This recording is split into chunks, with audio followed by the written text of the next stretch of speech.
9/11 is remembered as a time that brought Americans together despite the tragedy. But there are still those who chose to take out their anger against American Muslims and other religious minorities, perceiving these groups to be somehow responsible for the actions of the al-Qaeda terrorists. But some Americans felt differently.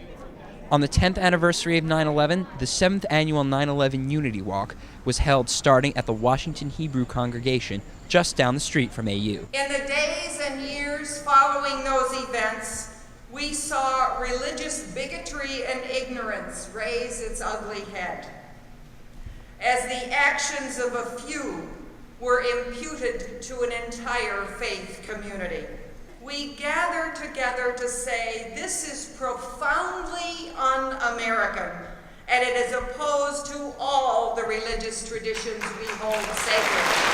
The event was meant to allow people of all religions to learn about each other in order to put aside their differences and foster understanding. In 2005, Kyle Poole, a Presbyterian from North Carolina, started the 9/11 Unity Walk. Each year, the event coordinates with churches, synagogues, temples, and mosques down Embassy Row to open their doors to participants. Thomas Jefferson, right down the road, wrote that he wanted to see an America that was open for the Jew, the Christian, the Gentile, the Mohammedan, the Hindu. He mentioned Mohammedans and Hindus 200 years ago. These open houses allowed people of different faiths to interact with and learn about one another. Modeled after Gandhi's walks, participants traveled down Massachusetts Avenue after visiting these different sites. Over the years, the event has drawn the attention of international leaders, such as Archbishop Desmond Tutu and former British Prime Minister Tony Blair, who sent in a video message to the event that drew a negative response from some of the participants. We have a special video message